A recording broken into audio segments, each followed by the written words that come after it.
तुला शिकवीन चांगलाच धडा या मालिकेच्या आजच्या भागात आपण पाहणार आहोत. चंची रागातच अधिपती आणि अक्षराच्या खोलीमध्ये जाते आणि खाली जे काही फुगे पडलेले असतात ते सगळे फोडून टाकते. त्यानंतर ती बाहेर जाऊन एका माणसाला घेऊन येते. त्याच वेळी दुर्गीसुद्धा त्या ठिकाणी आलेली असते. ती चंचीला विचारत असते की हे काय चाललंय तुझं. तर चंची म्हणत असते की मम्मी आज मी त्या दोघांना सोडणार नाही. त्यावर दुर्गी तिला सांगते की तू काही करू नको, मी एक जालिम उपाय शोधला आहे. पण त्यावर चंची म्हणते की मम्मी तुला जे करायचं आहे ते तू कर, पण मला जे करायचं आहे ते मी करणार. आणि मग त्यानंतर ती त्या माणसाला इशारा करते. तर तो माणूस अधिपती आणि अक्षरा यांच्या रूममध्ये जो बेड असतो त्या बेडचा पाय कापून टाकतो आणि ते बघून दुर्गी आणि चंची हसू लागतात. त्या दोघीही एकमेकींना टाळ्या देत हसत असतात. आणि मग त्यानंतर त्या माणसाला सांगतात की तुझं तोंड बंद ठेवायचं, हवे तेवढे पैसे देऊ तुला.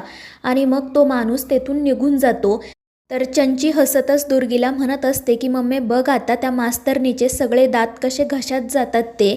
मग अधिपती आयुष्यभर तिचं तोंड बघणार नाही आणि मग त्या दोघीजणी तेथून निघून जातात.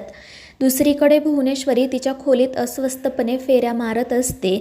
तिला सतत दुर्गीचं बोलणं आठवत असतं आणि मग ती बुद्धिबळाचा डाव मांडून बसते. तर दुसरीकडे दुर्गी चंचीला एक औषधाची बॉटल दाखवते. चंची विचारत असते की मम्मी आता हे काय आहे. तर दुर्गी सांगते हाच आहे तो जालिम उपाय. त्यावर चंची विचारते पण नेमकं आहे काय यात. आणि त्यावर दुर्गी त्या औषध पिल्याचं फक्त नाटक करते आणि मग त्यानंतर ती चंचीला असं दाखवते की तिला श्वास घ्यायला खूप त्रास होत आहे आणि मग त्यानंतर ती बेशुद्ध पडते. आणि दुर्गी काहीच हालचाल करत नाही हे बघून चंची मोठमोठ्याने रडू लागते. तर दुर्गी हसतच पुन्हा जागी होते. चंची चिडून तिला विचारत असते की मम्मी हे सगळं काय चाललंय तुझं. तर दुर्गी हसतच म्हणते की हे औषध पिल्यावर असंच होणार आहे. तर चंची तिला विचारते पण हे औषध तू कोणाला देणार आहे. त्यावर दुर्गी सांगते त्या अधिपतीला. आज रात्री त्याचा खेळ कायमचा संपणार आणि पहिल्याच रात्री अधिपती मेला म्हणून ती मास्तरीणसुद्धा मरून जाणार. आणि लाडका लेक देवाघरी गेला म्हटल्यावर ताईसुद्धा जाईल, ती काही जिवंत राहणार नाही. आणि मोठे मालकसुद्धा. आणि ते ऐकून चंची देखील हसू लागते. तिला दुर्गीचा हा प्लॅन खूपच आवडतो. तर दुर्गी म्हणत असते की एकदा का हे सगळे संपले की मग या घरची सत्ता आपल्या हातात येईल. त्यामुळे चंची खुश होते. त्यानंतर अधिपती आणि अक्षरा घरी येतात. मात्र अक्षराच्या पायामधील जोडवी निघतात. तर अधिपती लगेच ती तिच्या बोटांमध्ये घालू लागतो. अक्षरा म्हणत असते की अधिपती तुम्ही राहू द्या, तुम्ही पायाला हात लावू नका. मात्र अधिपती तिचं काही ऐकत नाही.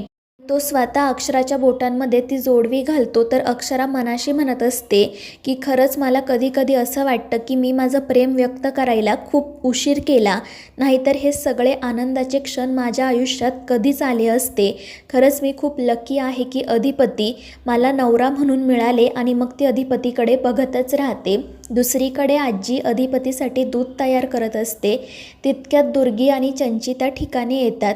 त्या दोघीजणी नाटक करतच आजींना विचारत असतात की झाली ना सगळी तयारी. आणि त्यावर आजी सांगते की हो, ओंकार आणि शिवानीने त्या दोघांची रूम सजवली, आता मी अधिपतीसाठी दूध तयार करते. मात्र दुर्गी विचारत असते की ज्यांच्यासाठी हे सगळं चालले ते आहेत तरी कुठे, का गेले फिरायला. आणि ते ऐकून आजी काळजीत पडतात. मात्र तितक्यात रखमा तिथे येऊन सांगते की अधिपती आणि अक्षरा आले आहेत. त्यामुळे आजीला खूप आनंद होतो. ती दुर्गीला सांगते की तू दुधाकडे लक्ष दे आणि ती लगेच बाहेर जाते. तर दुर्गी आणि चंची खूपच खुश होतात. आणि मग त्यानंतर दुर्गी चंचीला बाहेर कोणी नाही आहे ना हे बघायला सांगते. आणि बाहेर कोणीही नाही आहे हे बघितल्यानंतर ती चंचीला सांगते की यातला एक थेंब जरी दुधात मिक्स केला ना तरी अर्ध्या शरीराला लकवा मारतो. तर चंची म्हणत असते की एक थेंब कशाला, आपल्याला त्याला मारूनच टाकायचं आहे ना. मग तू सगळ्या बाटलीतलं औषध त्या दुधात मिक्स कर, उगाच रिस्क घ्यायला नको. आणि ते ऐकून दुर्गीसुद्धा खुश होते. आणि मग त्या दुधामध्ये ते विष मिक्स करतात. तर इकडे अधिपती अक्षराला बघून आजींना खूप आनंद होतो. त्या विचारत असतात की कुठे होता तुम्ही दिवसभर. त्यावर अधिपती सांगतो की आम्ही गप्पा मारत बसलो होतो, वेळ कसा गेला कळलंच नाही. तर आजी म्हणत असतात की आजचा दिवस खरंच खूप चांगला आहे, आज दिवसभर तुम्ही दोघे एकमेकांच्या सोबत होता. पण मग त्यानंतर त्या अक्षराला म्हणतात की तू चल माझ्यासोबत, माझं तुझ्याकडे एक काम आहे. आणि त्या अधिपतीला त्याच्या खोलीत जायला सांगतात. दुसरीकडे चारुहास सर त्यांच्या कपाटामधून एक डबा काढत असतात, पण तो डबा त्यांच्या हातून निसटतो आणि खाली पडतो. तितक्यात भुवनेश्वरी त्या ठिकाणी येते. ती तो डबा उचलून त्यांना देते. मात्र चारुहास सर म्हणत असतात की तुला कोणी सांगितलंय माझ्या वस्तूंना हात लावायला? तर भुवनेश्वरी हसून म्हणते की या घरात एक तरी अशी वस्तू आहे का जिला माझा हात लागला नाही? तर चारुहास सर म्हणतात की तेच ना, या घराला तुझा हात लागलाय आणि म्हणूनच विटाळ झालाय. आणि ते तेथून निघून जातात. पण त्यांच्या बोलण्यामुळे भुवनेश्वरी दुखावली जाते. तर इकडे अधिपती जेव्हा त्याच्या खोलीत येतो तेव्हा ती सजावट बघून त्याला आश्चर्याचा धक्काच बसतो. तो मनाशी म्हणत असतो की अरे हे सगळं काय आहे? आणि मग तितक्यात त्याला ओंकारचा कॉल येतो. ओंकार त्याला विचारत असतो की काय भावा, कशी वाटली सजावट? आणि त्यावर अधिपती विचारतो की हे तुला कसं माहीत? तर ओंकार हसतच सांगतो की मी, शिवानी आणि आजींनीच तर ही सजावट केली आहे. आणि ते ऐकून अधिपती तर खुशच होतो. आणि मग ओंकार त्याला सांगतो की तुझ्यासाठी एक कुर्ता ठेवला आहे आणि आता काय आम्ही तुला फोन करून त्रास देणार नाही. आणि मग तो हसतच कॉल कट करतो. तर अधिपती ती सगळी सजावट बघत असतो आणि तो खूप खुश होतो. दुसरीकडे आजी अक्षराला त्यांच्या खोलीत घेऊन जातात आणि त्या अक्षराला एक छान साडी आणि गजरा देतात. अक्षरा विचारत असते की आजी हे सगळं काय आहे? आज आपल्या घरी काही कार्यक्रम आहे का? तर आजी म्हणतात हे सगळं तुला नंतर कळेल, पण आधी तू ही साडी नेस, छान तयार हो. आणि त्यावर अक्षरा हो म्हणते. तर इकडे भुवनेश्वरी चारुहास सरांच्या पाठोपाठ जाते. ती विचारत असते की काय म्हणालात तुम्ही? आमच्यामुळे विटाळ झाला आहे का?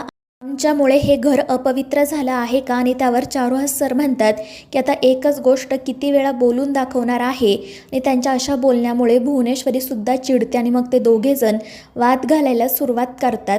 चारुहास सर म्हणत असतात की तुझं हे सगळं वागणं म्हणजे फक्त एक नाटक आहे.